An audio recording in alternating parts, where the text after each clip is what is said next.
CPM സ്ഥാനാർത്ഥികളെ കുറിച്ച് ആലോചിക്കാൻ ചേർന്ന സംസ്ഥാന സെക്രട്ടേറിയറ്റ് യോഗത്തിൽ നമ്മുടെ ശൈലജ ടീച്ചർ KK ശൈലജ അവരുടെ കരച്ചിലും പിഴിച്ചിലും പരിദേവനങ്ങളും കേൾക്കുമ്പോൾ വാസ്തവത്തിൽ എല്ലാവർക്കും സങ്കടം തോന്നും. പാർട്ടിയുടെ കേന്ദ്ര കമ്മിറ്റി അംഗമാണ്. മുഖ്യമന്ത്രി പിണറായി വിജയന് എന്തെങ്കിലും സൗകര്യങ്ങളോ സൗജന്യങ്ങളോ ചെയ്തു കൊടുത്തതിന്റെ പേരിൽ, അല്ലെങ്കിൽ BJP സർക്കാരുമായി പാലം തീർത്തതിന്റെ പേരിൽ ഔദാര്യമായി കിട്ടിയ കേന്ദ്ര കമ്മിറ്റി പദവി അല്ല ശൈലജ ടീച്ചറിന്റേത്. ചെറുപ്പം മുതലേ താഴെ തട്ട് മുതൽ പണിയെടുത്ത് പ്രവർത്തിച്ച് നല്ല കേഡറാണെന്ന് തെളിയിച്ച് അങ്ങനെ ലഭിച്ച ഒരു സ്ഥാനമാണ് കേന്ദ്ര കമ്മിറ്റി അംഗം. നമ്മുടെ ഭാവി മുഖ്യമന്ത്രിയായിട്ട് പലരും ഉയർത്തിക്കാട്ടിയ വ്യക്തിയാണ്. അതുമാത്രമല്ല, കേരളത്തിന്റെ ചരിത്രത്തിലെ ആദ്യത്തെ വനിതാ മുഖ്യമന്ത്രി. ഇതൊക്കെ പോരാഞ്ഞിട്ട് കോവിഡിന്റെ കാലത്ത് നമ്മെ ആ മഹാവ്യാധിയുടെ കരാളഹസ്തങ്ങളിൽ നിന്ന് വിടുവിച്ചു നിർത്തിയ ഒരു ആരോഗ്യമന്ത്രി. അങ്ങനെ പല തലത്തില് കേരളത്തിലെ CPM-നെ സംബന്ധിച്ചിടത്തോളം വളരെ പ്രധാനപ്പെട്ട ഒരു വ്യക്തിയാണ്. തന്റെ സീറ്റിന് വേണ്ടി, മട്ടന്നൂർ സീറ്റിന് വേണ്ടി വളരെ വികാരഭരിതമായിട്ട് സെക്രട്ടേറിയറ്റിൽ സംസാരിക്കേണ്ടി വന്നത്. എന്നെ മാത്രം എന്തിനെ മാറ്റി നിർത്തുന്നു എന്നായിരുന്നു അവരുടെ വികാരഭരിതമായ ചോദ്യം. അതായത് അടുത്ത തെരഞ്ഞെടുപ്പ് വളരെ നിർണായകമാണ്.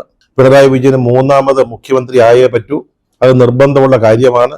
അപ്പൊ അതിനായിട്ട് ഈ ടേം വ്യവസ്ഥയിൽ 2 തവണ മത്സരിച്ചു, 3 തവണ മത്സരിച്ചു എന്നൊക്കെ പറഞ്ഞിട്ട് ചിലരെ മാറ്റി നിർത്തുക, അല്ലെങ്കിൽ പ്രായത്തിന്റെ പേരിൽ ചിലരെ ഒഴിവാക്കുക, ഇതൊക്കെ ഈ CPM-ൽ നടന്നിരുന്ന കാര്യമാണ്. പക്ഷെ ഇത്തവണ ജയിക്കുന്നതിന് വേണ്ടി ഈ വ്യവസ്ഥകളിലൊക്കെ വെള്ളം ചേർക്കാൻ പാർട്ടി തയ്യാറായി, അല്ലെങ്കിൽ പിണറായി വിജയൻ തയ്യാറായി. പാർട്ടി എന്ന് പറഞ്ഞിട്ട് കാര്യമില്ല, പിണറായി വിജയന്റെ തീരുമാനം. ഈ വ്യവസ്ഥകളൊക്കെ ലഘൂകരിച്ചു കൊടുത്തു. അങ്ങനെ നിലവിലെ MLA-മാരിൽ ബഹുഭൂരിപക്ഷം ആളുകൾ 2 or 3 പേര് മറിയേക്കാം പല കാരണങ്ങളാൽ. ബാക്കിയുള്ളവരെല്ലാം മത്സരിക്കുകയാണ്. അവരുടെ എല്ലാം പേരുകള് ജില്ലാ സെക്രട്ടേറിയറ്റുകൾ പാസ്സാക്കി സംസ്ഥാന നേതൃത്വത്തിന് മുമ്പിൽ എത്തിച്ചിട്ടുണ്ട്. പക്ഷേ ആ പട്ടികയില് നമ്മുടെ ശൈലജ ടീച്ചർ മാത്രമില്ല. അതുകൊണ്ടാണ് അവർ ചോദിക്കുന്നത്, ഇവരെല്ലാം നിങ്ങൾ വീണ്ടും മത്സരിപ്പിക്കുക, വ്യവസ്ഥകളിൽ ഇളവ് കൊടുക്കുക, എന്നിട്ട് എന്തുകൊണ്ടാണ് എന്നെ മാത്രം മാറ്റി നിർത്തുന്നത്? കഴിഞ്ഞ നിയമസഭാ തെരഞ്ഞെടുപ്പിലെ മട്ടന്നൂരില് 60,963 വോട്ടിന്റെ ഭൂരിപക്ഷത്തിന് ജയിച്ചു കയറി വന്ന ആളാണ് ശൈലജ ടീച്ചർ. തീർച്ചയായിട്ടും ജനങ്ങൾക്കിടയില്, പാർട്ടിക്കിടയിൽ അവർക്കുള്ളൊരു സ്വാധീനത്തിന്റെ തെളിവായിരുന്നു ഈ വലിയ ഭൂരിപക്ഷം. പക്ഷേ അതൊന്നും കണ്ടിട്ട് പിണറായി വിജയന്റെ കണ്ണ് മഞ്ഞളിച്ചു പോയൊന്നുമില്ല. 2ാം തവണ പിണറായി വിജയൻ മുഖ്യമന്ത്രിയായപ്പോൾ ശൈലജ ടീച്ചറെ മന്ത്രിയാക്കാതെ ദൂരെ നിർത്തി. 2024 ലോക്സഭാ തെരഞ്ഞെടുപ്പ് വന്നപ്പോ ശൈലജ ടീച്ചറെ, വലിയ സ്വാധീനമുള്ള ആളാണല്ലോ, വടകര പോലൊരു മത്സരത്തിൽ നിർത്തിയാൽ മതി, ജയിക്കുമല്ലോ, അങ്ങനെയൊക്കെ പറഞ്ഞിട്ട് പാർലമെന്റിലേക്ക് മത്സരിപ്പിച്ചു, ലോക്സഭയിലേക്ക്, വടകരയില്. പക്ഷേ ആ ഉദ്ദേശം നടന്നില്ല. കോൺഗ്രസിന്റെ ഷാഫി പറമ്പിന്റെ മുമ്പില് വലിയ പരാജയം ശൈലജ ടീച്ചർക്ക് ഏറ്റുവാങ്ങേണ്ടി വന്നു. എന്നിട്ട് ഇപ്പോ നിയമസഭാ തെരഞ്ഞെടുപ്പിന് സ്ഥാനാർത്ഥികളെ നിശ്ചയിക്കുമ്പോൾ നമ്മുടെ ശൈലജ ടീച്ചറുടെ പേര് ജില്ലാ സെക്രട്ടേറിയറ്റ് പാസ്സാക്കിയ ലിസ്റ്റിലുമില്ല, പിന്നീട് സംസ്ഥാന കമ്മിറ്റി അംഗീകരിച്ച പട്ടികയിലും ഇല്ല. ചോദിച്ചു പോകും ആരാണെങ്കിലും, എന്തുകൊണ്ടാണ് എന്നെ മാത്രം ഇങ്ങനെ ഒഴിവാക്കി നിർത്തുന്നു, അല്ലെങ്കിൽ മാറ്റി നിർത്തുന്നു? ചോദിക്കാൻ എല്ലാ അവകാശങ്ങളും ഉണ്ട്. കണ്ണൂരിൽ നിന്നുള്ള വനിതാ നേതാക്കളിൽ ഇപ്പോൾ മുൻപന്തിൽ, ഏറ്റവും മുമ്പിൽ നിൽക്കുന്ന ആളാണ്. ഇപ്പോഴും സജീവമായിട്ട് പ്രവർത്തിച്ചുകൊണ്ടിരിക്കുന്ന ആളാണ്.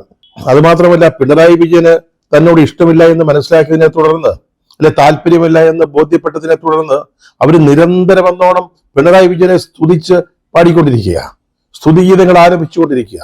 ഇതിൽ പരമൊക്കെ എന്താണ് ഒരു പാർട്ടി കേഡർ ചെയ്യേണ്ടത്? കഴിവ് തെളിയിച്ച ഒരു നേതാവ് ഇതിനപ്പുറത്ത് എന്തൊക്കെ പ്രവർത്തനങ്ങൾ കാഴ്ചവെച്ചാലാണ് ഒരു നിയമസഭാ സീറ്റ് കിട്ടുക, ജയിച്ചുകൊണ്ടിരിക്കുന്ന ഒരു സീറ്റ് കിട്ടുക? അതുകൊണ്ടാണ് ടീച്ചർ ചോദിച്ചു പോകുന്നത്, എന്തേ എന്നെ മാത്രം ഇങ്ങനെ ഒഴിവാക്കുന്നു?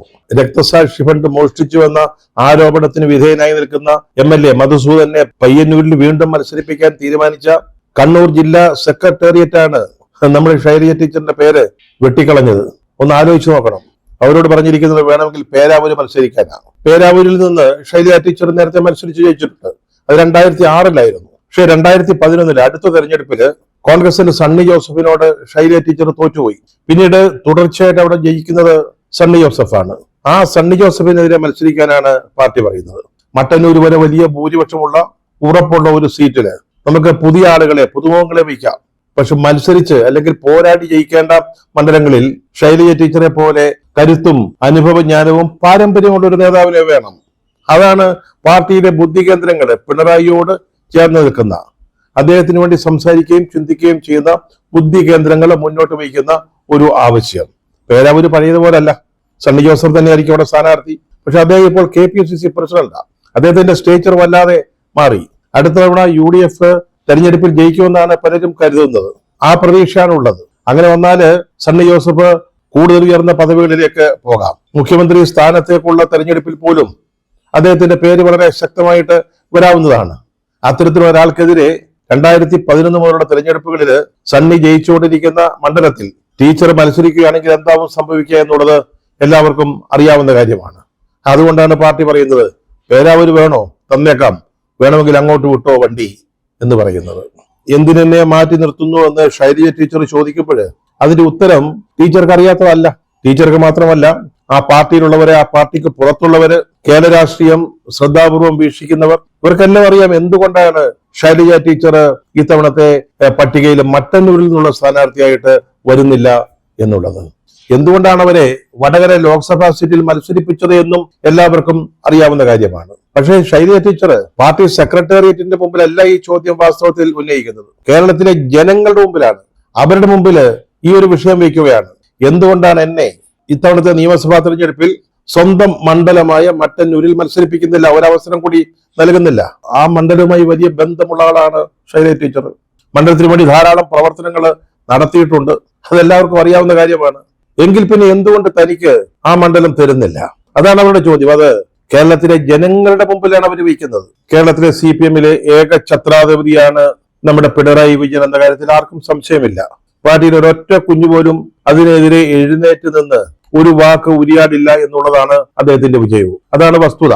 അപ്പോ പിണറായിക്ക് ബദലായിട്ടൊരു നേതാവ് എന്ന നിലയിലേക്ക് പെട്ടെന്ന് യാദൃച്ഛികമായി എന്ന് തന്നെ വേണമെങ്കിൽ പറയാം KK ശൈലജ ഉയർന്നു വന്നു. KK ശൈലജ ആരോടും പറഞ്ഞില്ല ഞാനാണ് പിണറായി വിജയന്റെ ബദലെന്ന്, ആരോടും പറഞ്ഞതല്ല. പക്ഷെ പലരും പറഞ്ഞു, പലരെയും കൊണ്ട് പറയിപ്പിച്ചു. നമ്മുടെ കോവിഡ് കാലത്ത് ഇതൊക്കെ സംഭവിക്കുന്നത്. കൊറോണ ഓർമ്മയുണ്ടല്ലോ. അന്ന് നമ്മുടെ നരേന്ദ്രമോദി പറഞ്ഞത് ബാൽക്കണിയിൽ നിന്നുകൊണ്ട് പാത്രങ്ങൾ തമ്മിൽ കൂട്ടിമുട്ടിച്ച് ഒച്ച കേൾപ്പിച്ചാൽ കൊറോണ പൊയ്ക്കോളുമെന്ന, പേടിച്ച് സ്ഥലം വിടുമെന്നാണ് മോദി പറഞ്ഞത്. നമ്മുടെ പിണറായി വിജയൻ മറിച്ചാ വിശ്വസിച്ചത്. ഇവിടെ കോവിഡ് മെല്ലെ മെല്ലെ കുറഞ്ഞത് അദ്ദേഹം എല്ലാ വൈകുന്നേരങ്ങളിലും സെക്രട്ടേറിയറ്റിലെ മാധ്യമ പ്രവർത്തകരെ വിളിച്ച് ഗിരിപ്രഭാഷണം നടത്തിയത് കൊണ്ടാണെന്ന് അദ്ദേഹം അങ്ങനെയാണ് ധരിച്ചു വെച്ചത്. അതായത് എന്തൊക്കെ ഉപദേശങ്ങളാണ് അദ്ദേഹം ജനങ്ങൾക്ക് നൽകിയത്? അദ്ദേഹം ഈ കഴിഞ്ഞ ദിവസം നൽകിയ ഒരു അഭിമുഖത്തില് മോഹൻലാലുമായിട്ട് നമ്മുടെ മഹാനടൻ ഒരു കുടുംബത്തിലുള്ള ആൾ എന്നതുപോലെ ഞാൻ കേരളത്തിലെ ആളുകളോട് സംസാരിച്ചു എന്നൊക്കെ ഓരോ താങ്ങുന്നത് കണ്ടു. തള്ളുന്നതൊക്കെ നമ്മൾ കണ്ടതാ. എന്തൊക്കെയാണ് പറഞ്ഞത്? കോവിഡിന്റെ കാലമാണ്, നമ്മുടെ പക്ഷികൾ, കിളികള്, നമ്മുടെയൊക്കെ ചുറ്റുപാടുമുള്ള കിളികൾക്ക്, അവർക്ക് നമ്മൾ ബാൽക്കണിയിൽ ഒരു പാത്രത്തിൽ വെള്ളം വെച്ചു കൊടുക്കണം, അല്ലെങ്കിൽ തെരുവിലൂടെ അലഞ്ഞു നിൽക്കുന്ന നായ്ക്കൾക്ക് ഭക്ഷണം കൊടുക്കണം. ഇത്തരത്തിലുള്ള ഉപദേശ നിർദ്ദേശങ്ങൾ ഇത് കേട്ടപ്പോ കോവിഡിന് മനസ്സിലായി ഇനി ഇവിടെ നിന്നിട്ട് ഒരു കാര്യവുമില്ല.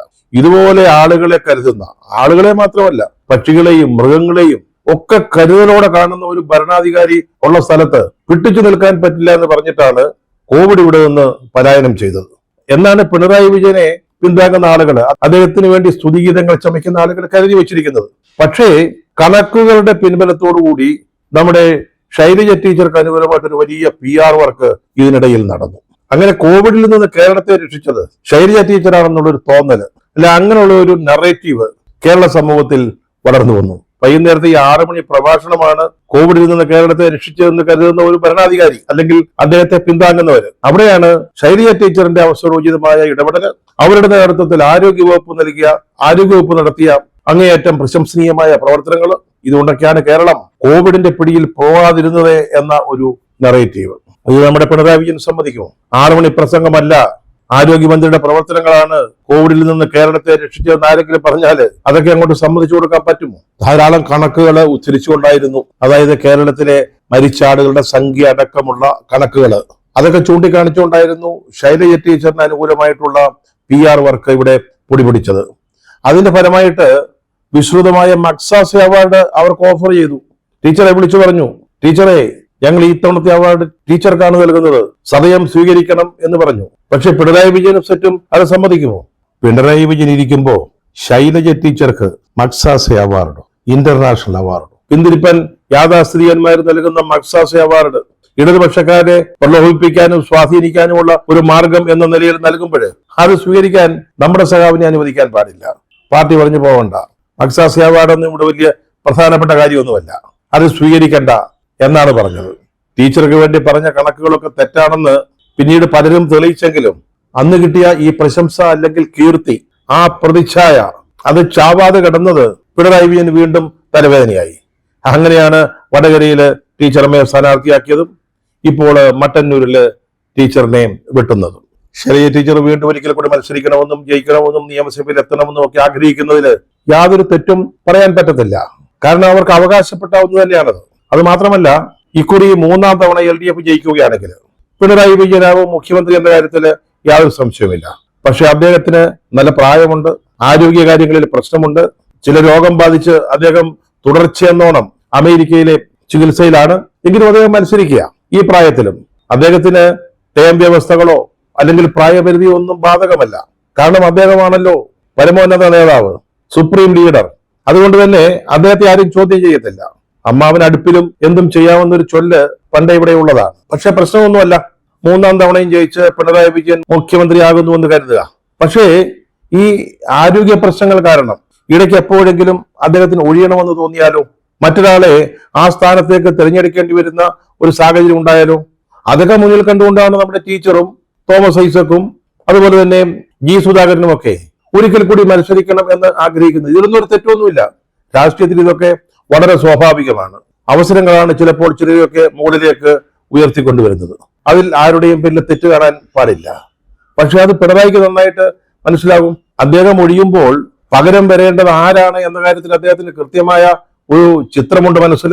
അതനുസരിച്ചേ നടക്കാവൂ. തോമസ് ഐസക്ക് ഇത്തവണ മത്സരിച്ചേക്കൊന്ന് കരുതിയതാ ആലപ്പുഴയില്, പക്ഷെ മത്സരിക്കുന്നില്ല.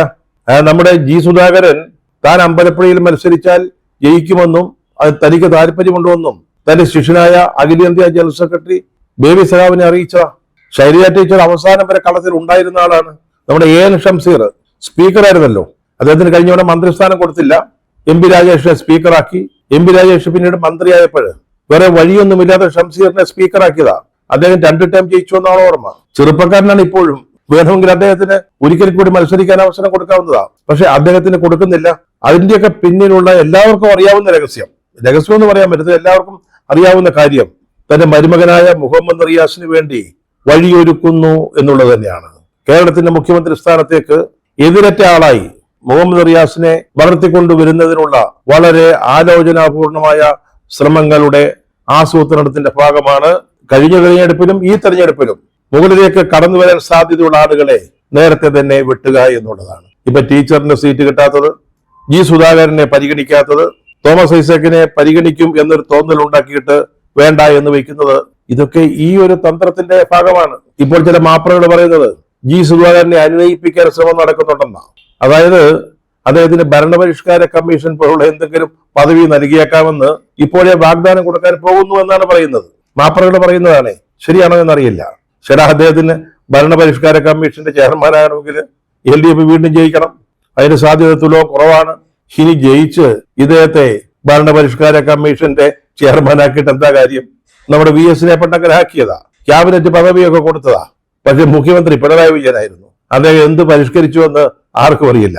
ഭരണം പിണറായി വിജയൻ നടത്തി, ഭരണപരിഷ്കരണം എന്ന് പറഞ്ഞ് VS വീട്ടിലിരുന്നു. അതാണ് VS-നെ പോലെയുള്ള ഒരാൾക്ക് സംഭവിച്ചത്. പിന്നീടാണ് ഇപ്പൊ ജി സുധാകരൻ അടുത്ത തവണ LDF അധികാരത്തിൽ വന്നിട്ട് ഭരണപരിഷ്കാര കമ്മീഷൻ അധ്യക്ഷനായിട്ട് ഭരണരംഗം പരിഷ്കരിക്കാൻ പോകുന്നത്. ഇതൊക്കെ ആരോട് പറയാനാ? ഭാവിയിലെ വെല്ലുവിളിയാകാൻ സാധ്യതയുള്ള ആരും നിയമസഭയിലേക്ക് ജയിച്ചു വരണമെന്നേ. ആർക്ക് വെല്ലുവിളിയാകാൻ? പിണറായി വിജയനല്ല. അങ്ങനൊന്നും ആരും ചിന്തിക്കരുത്. പിണറായി വിജയനെ വെല്ലുവിളിയില്ല.